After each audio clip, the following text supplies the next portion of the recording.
Hello from Dhaka. This is Tahmeen Anupur and you are watching BSS News. At first, the headlines.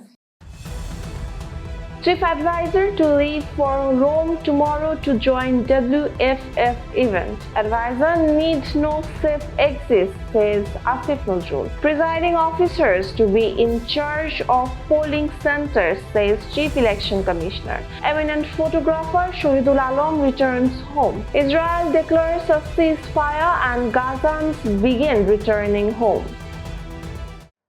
Chief Advisor to leave for Rome tomorrow to join WFF event.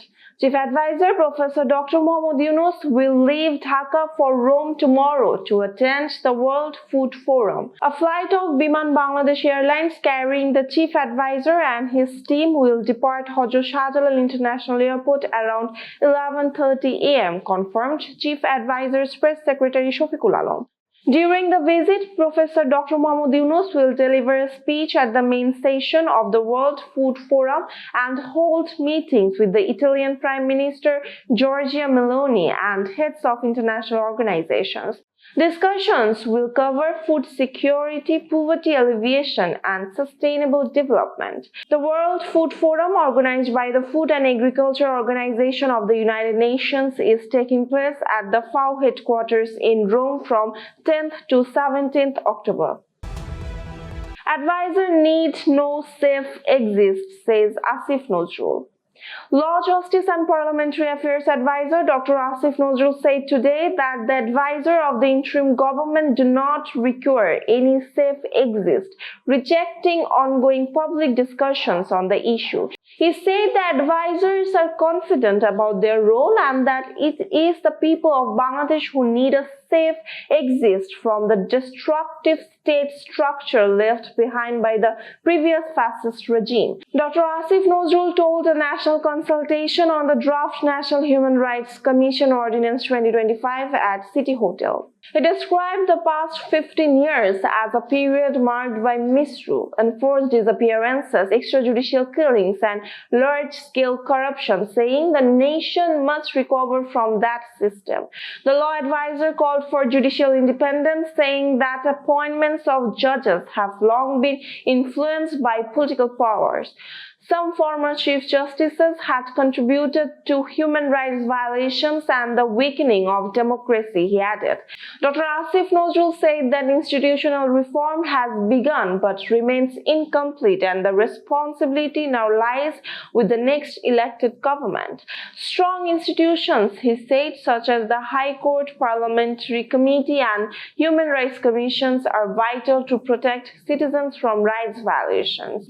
He also said strengthening the National Human Rights Commission is a shared responsibility of all. The consultation was attended by Housing and Public Works Advisor Adilur Rahman Khan, Environment, Forest and Climate Change Advisor Soeda Rizwana Hassan, Attorney General Mohammad Asaduzzaman and several foreign diplomats and officials.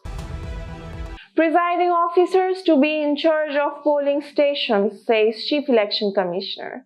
Chief Election Commissioner AMM Nasiruddin today said that each presiding officer will act as an in charge of their respective polling stations with full legal authority to ensure a fair and a lawful election.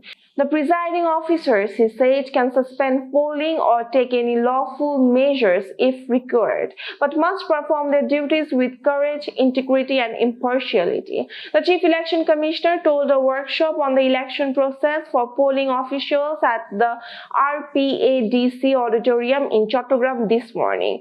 The goal of the Election Commission, he said, is to establish the rule of law through this election and to empower presiding officers, polling officers and returning officers to hold a world-class election. Nasiruddin assured all officials of providing institutional support as long as they operate within the law, saying only trained and impartial officials can ensure a transparent and participatory election. The biggest challenge for the election is security, he said, adding a central coordination cell and an emergency response unit are being set up to ensure swift nationwide communication and action. Senior District Election Officer Mohammad Bashir Ahmed presided over the workshop, which was attended by Election Commissioner Anwarul Islam Sarkar and other senior officials. Eminent photographer Shahidul returns home. Eminent photographer and human rights activist Shahidul returned to Dhaka today after being released from Israel. He arrived at 4:45 a.m. by a Turkish Airlines flight, confirmed by a Facebook post by Drake Picture Library Limited. Upon arrival, he expressed gratitude to Chief Adviser Professor Dr. Muhammad Yunus.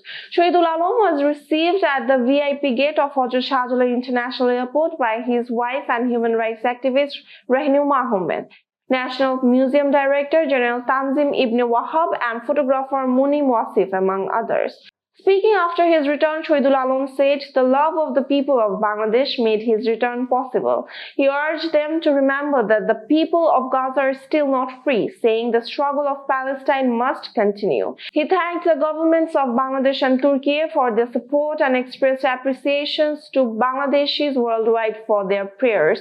Shahidul was part of the Freedom Flotilla coalition that sailed towards Gaza to protest Israel's blockade. After being detained in Israel, he was released through diplomatic efforts by the government of Bangladesh with the cooperation from the government of Turkey. Earlier, Chief Adviser Professor Dr. Muhammad Yunus expressed gratitude to Turkish President Recep Tayyip Erdogan for assisting in Shahidul Alam's safe return. Israel declares a ceasefire and Gazans begin returning home. Israel declared a ceasefire in Gaza on Friday and began pulling back its forces after 2 years of war. The truce brokered by United States President Donald Trump aims to end the long conflict. The Israeli military halted the fire at noon local time. The Pentagon later confirmed that Israel completed the first phase of its withdrawal, though it still controls over half of Gaza. Under the deal, Hamas has 72 hours to release the remaining hostages. Israel will free 250 Palestinian prisoners and 1,700 Gazans detained since October 7, 2023. Thousands of Palestinians have started returning home from Khan Yunis to northern Gaza. Gaza's civil defense said around 200,000 people have already gone back. Israeli Prime Minister Benjamin Netanyahu said the agreement marks a moment of national joy as hostages return. President Donald Trump said he believes the ceasefire will hold and will meet regional leaders in Egypt on Monday. World leaders welcomed the truce, though issues like Hamas's disarmament and Gaza's future governance remain unresolved. That's all for today. For more information, visit bssnews.net. Thanks for watching.